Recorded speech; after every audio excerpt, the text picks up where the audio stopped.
Welcome back to Fueling Conversation. I'm so excited for today's episode. It's been a little bit since we've talked to you guys. Today I have Jason Fortner, Director of Sales and Marketing for Flogistix with us, and we're going to talk a little bit about vapor recovery. So, Jason, thank you for being here. Thank you for having me. Before we dive in, could you tell me a little bit about your function here at Flogistix and how long you've been with the company? Yeah, I started with Flogistix back in 2011, shortly after the formation of Flogistix. And I'm based in Denver, Colorado, and work in sales in Denver and oversee our Rocky Mountain sales team, kind of get involved in a lot of different activities here. Yeah, I'm really excited to have you today because talking about vapor recovery and the application of any of our units varies from geological basin to geological basin. And being here in the Mid-Con area, I hear a lot of the same use cases. So it's really interesting to have someone who can provide another perspective. But jumping right in, explain to me at a high level, right, what vapor recovery is and why it's generally important to our industry. Vapor recovery is the capture of flash vapors that come out of oil at various stages during the production process. So as oil is brought to the surface and depressurized, you will get off gassing. Historically, these emissions were vented or flared, which means that they were burnt on site. And vapor recovery is essentially capturing those vapors, compressing them, putting them back into the infrastructure. Okay, so then these vapors, what kind of vapors are typically captured during this process? Yeah, a lot of people, when they think of natural gas, they think of methane being, kind of the predominant player. And in produced gas, methane is typically the majority of that gas stream.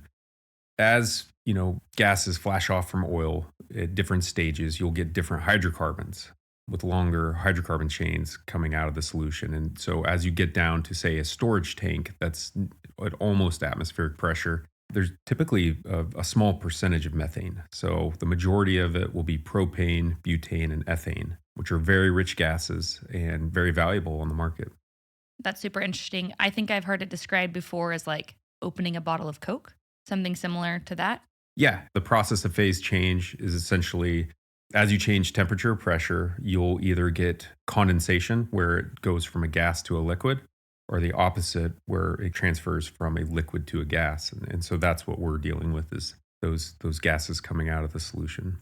Are we able to tell, how much of a vapor that's being recovered is which constituent at any given time? Yeah, just by taking a gas sample. And it's important to capture the gas sample at the source so you know exactly what the composition is. That's really interesting because working from the technology perspective, we've talked a little bit about the carbon capture calculator feature or the emissions calculator. In the past, these gas analysis are used to apply, right, a constituent's mole percentage per source. And then essentially you could prove the economics of something like a VRU by, calculating a value to the heaviers or whatever constituents you have there. So sounds like, it's not always super heavy methane, but it could be. And so can you tell me a little bit about the environmental impacts of not capturing these vapors or the VOCs? Methane is largely known as a potent greenhouse gas. Methane is lighter than air. So when it's released to the atmosphere, it rises up and can contribute to, greenhouse gas effect. With the majority of the gas that we capture in low pressure vapor recovery, say off of a storage tank, methane is a smaller proportion of that. And the majority of it being propane, butane, and ethane, those hydrocarbons are heavier than air. So they don't rise, they actually settle, at the ground level, which has an immediate impact on the air that we breathe. And so especially in areas that, like with the Front Range of Colorado, we have really bad inversions. So any pollutants at the ground level get captured there. And so for, reservoirs like the DJ Basin, where there's a lot of oil and gas production, all those emissions can get trapped and directly impact the air. So I talked a little bit about just briefly the economic value, right, of a VRU, which we can look into when we're looking at the constituents in a gas analysis and assigning a dollar value to that. And you've mentioned a pretty compelling story, right, on the responsibility and environmental stewardship of taking care, right, of our air and the planet. But talk to me a little bit more about the regulatory compliance piece, maybe specifically in the DJ and what you're seeing trending there as far as vapor recovery. So the CDPHE is kind of the governing body in the state of Colorado that sets the bar for what operators are required to do. And in most cases, it's more stringent than EPA guidelines and requirements. So pretty much any facility that's producing oil and gas in the DJ Basin, they basically operate under a status in their county. And so these are non-attainment counties where they're required to meet the strictest levels of emissions compliance.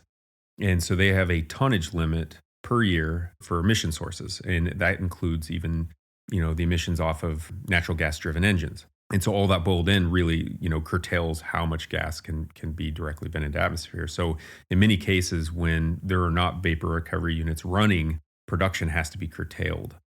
And so it's paramount that the vapor recovery units are, constantly operating and running and maintaining these targets. So do you see this trending to the rest of the states as well? Yes, it has been over the years. A lot of states have adopted similar policies. New Mexico has become very stringent on emission standards. And in states that are less restrictive, we've actually seen a lot of our clients moving forward with wide-scale adoption of vapor recovery because there's a financial incentive to do so. Not only are you benefiting the environment and doing right by the communities that you serve and operate within, there's a huge value proposition to vapor recovery. Yeah, that's really interesting to hear. I mean, I'm glad that we've covered this. I know that you and I are going to spend some more time talking more about vapor recovery units and maybe the challenges and the types of units that we provide. But I'm glad that we could cover some of this today and look forward to diving into the details a little bit more in some future episodes. So thank you for your time today, Jason. Thank you.